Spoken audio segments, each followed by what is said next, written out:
बच्चों, पिछले वीडियो में हमने पढ़ा था मिश्रण के घटकों का पृथक्करण, जिसमें हमने दो विधियां पढ़ ली थी।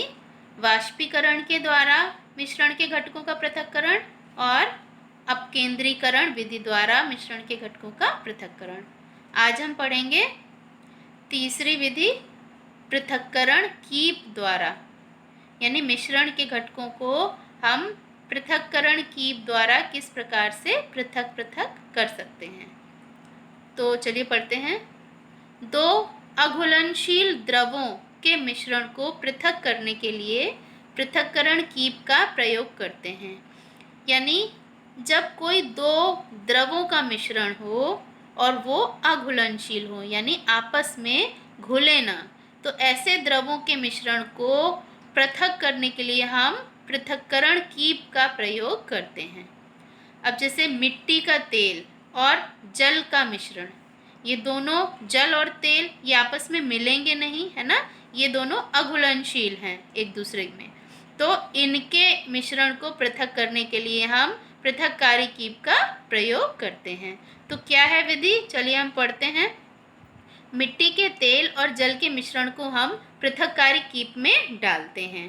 कुछ देर इसे शांत छोड़ देने पर जल तथा तेल की अलग अलग परत बन जाती है और जो जल है वो भारी होने के कारण पृथककारी कीप में नीचे रह जाता है और जो तेल है वो जल से हल्का होने के कारण जल के ऊपर तैरने लगता है और ऊपर परत बना लेता है। अब पृथककारी कीप के स्टॉप कॉर्क को खोलते हैं और सावधानी पूर्वक जो जल नीचे की तरफ है उसको हम धीरे धीरे निकाल लेते हैं और जैसे ही पूरा जल निकल जाता है स्टॉप कॉर्क को बंद कर देते हैं। देखिए ये है पृथककारी कीप, ठीक है।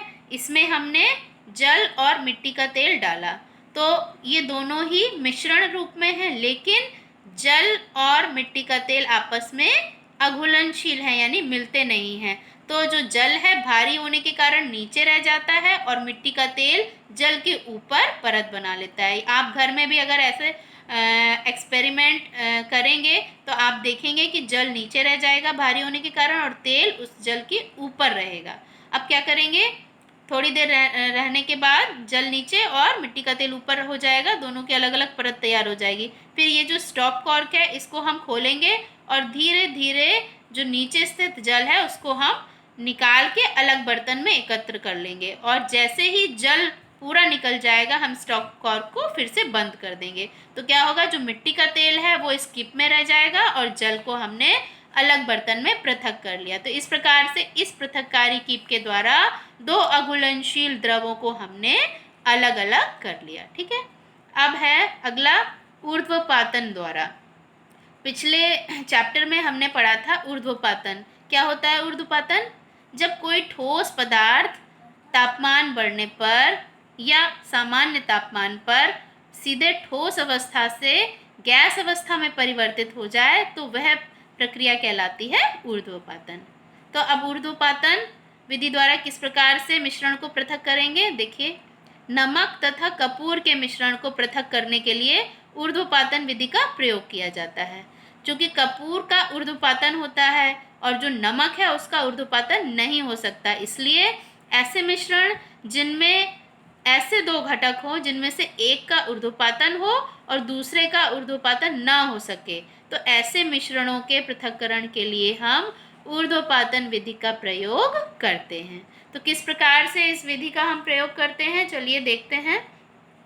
नमक तथा कपूर के मिश्रण को एक चीनी मिट्टी की प्याली में हम रखते हैं। देखिए ये हमने चीनी मिट्टी की प्याली ली है, इसमें हमने ये नमक और कपूर का मिश्रण लिया। फिर क्या करेंगे, उसको एक बर्नर पर गर्म होने के लिए रख देते हैं। प्याली के ऊपर उल्टी कीप रखते हैं और उसका मुंह रुई से बंद कर देते हैं। मिश्रण के गर्म होते ही कपूर ऊर्ध्वपातन होने के कारण ठोस से सीधे गैस में परिवर्तित होकर कीप की दीवारों से चिपक जाता है और प्याली में नमक शेष रह जाता है। तो क्या करते हैं हम, देखिए ये हमने चीनी मिट्टी की एक प्याली ली जिसमें हमने क्या लिया, नमक और कपूर का मिश्रण लिया। अब इसको हमने एक बर्नर पर गर्म होने के लिए रख दिया और इस प्याली को में जो कपूर और नमक है उसको हमने उल्टी करके उसके ऊपर कीप रख दी और कीप के मुख को हमने रुई से बंद कर दिया।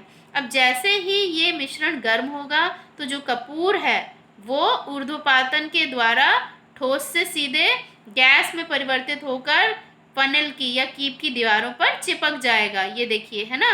और इसमें क्या रह जाएगा, सारा कपूर तो ऊर्ध्वपातन हो जाएगा और जो यहाँ शेष रहेगा वो क्या रहेगा, नमक। तो इस प्रकार से दीवारों पर हमें कपूर प्राप्त हो गया और यहाँ चीनी मिट्टी की प्याली में हमें नमक प्राप्त हो गया। तो इस प्रकार से नमक और कपूर के मिश्रण को हमने अलग अलग कर लिया। किस विधि के द्वारा, ऊर्ध्वपातन की विधि के द्वारा।